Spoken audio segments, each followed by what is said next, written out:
Hey there, fellow anglers and outdoor enthusiasts. Your old friend here, ready to dive deep into what promises to be an incredible day on the water. We're talking about the third day of October 2025 across our magnificent United States. Now, many folks think fall fishing is just about changing leaves, but let me tell you, this specific day is shaping up to be truly special. With the fall feed in full swing, fish are on the move and hungry, meaning some of the year's most aggressive bites are waiting.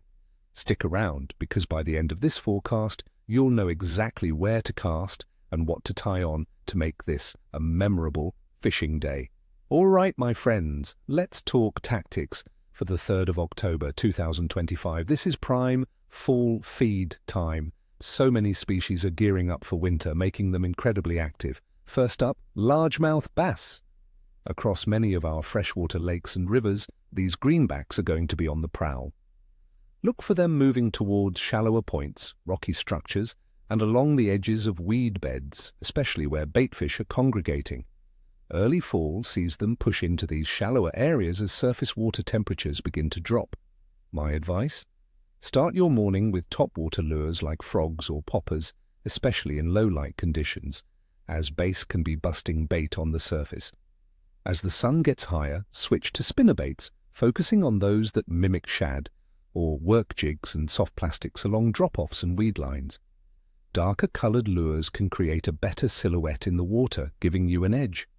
Remember, they're feeding aggressively right now, so don't be afraid to use larger baits. Next, for our coastal and anadromous anglers, let's talk striped bass. This is a fantastic time for the fall run along the Atlantic coast and in big tidal systems like the Chesapeake Bay. You'll find these powerful fighters actively feeding as they migrate south and prepare for spawning. In the early morning, focus on the shallows near marsh edges, grass beds, and creek mouths using topwater poppers or paddle tails. As the day progresses, stripers might move to deeper channel edges where umbrella rigs or soft plastic jigs worked along the bottom will be effective. Keep an eye on diving birds. They're your best indicator of baitfish schools, and where there's bait, there are stripers. And finally, for those targeting cooler freshwater species, walleye are an excellent option. While they often prefer deeper water in the fall, they will absolutely follow baitfish schools. In lakes and larger rivers, look for them staging near deep points, humps, and structural elements. Using jigs tipped with minnows or slow troll crankbaits that reach those deeper zones will be key. When the water gets cooler, a slower retrieve on your lures, mimicking a lethargic baitfish, can be incredibly effective. Don't be shy to use your sonar to locate those baitfish schools. The walleye won't be far behind. Now let's break down the conditions for the 3rd of October 2025 and understand why the fish will behave the way they do. Weather-wise, we're looking at generally pleasant early autumn conditions across much of the country. Expect daytime temperatures to be mostly in the mid-60s to low 70s Fahrenheit, or around 18 to 24 degrees Celsius, which is slightly warmer than average for early October in many regions. Nights will be cool, but stay above freezing, ensuring fish remain comfortable in the shallower water. We anticipate mostly stable atmospheric pressure, which is fantastic for consistent fishing, typically indicating fair and dry weather. Winds should be light to moderate, perhaps 5 to 15 miles per hour, around 8 to 24 kilometers per hour, making boat control and casting enjoyable. Precipitation is expected to be scarce for most of the USA, ensuring clear skies for your outing. This overall stable, mild and dry weather pattern is a huge positive, as sudden changes can often shut down a bite. Regarding water temperature.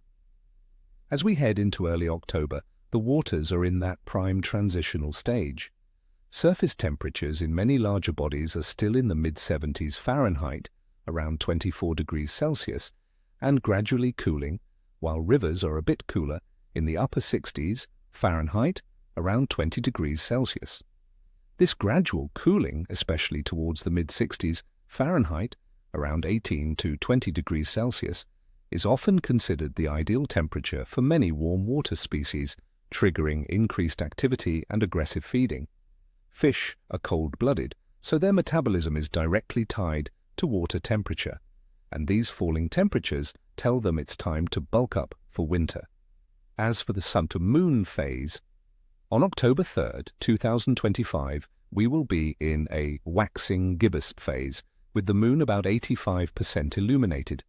The full moon is just a few days away on October 7th.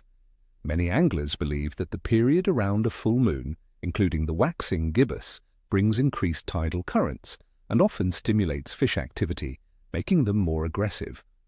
The brighter night skies can also mean fish feed more during the night, leading to a strong bite in the early morning and late evening during daylight hours.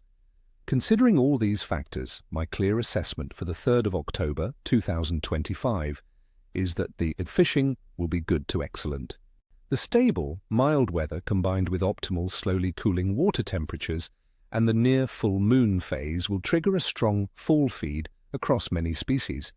Fish will be actively moving and feeding to prepare for winter, offering fantastic opportunities for anglers willing to adapt to their transitional behavior. So, my friends, get your gear ready, check those lines, and make a plan to hit the water this 3rd of October.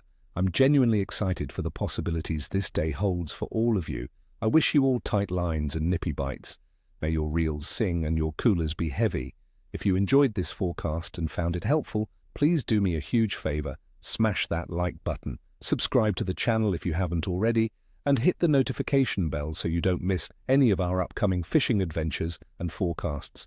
And now, for you, what are your plans for fall fishing this year? Have you had any incredible autumn catches recently? Or maybe you have a secret fall tactic you'd like to share? Drop a comment below. I love hearing your stories and insights.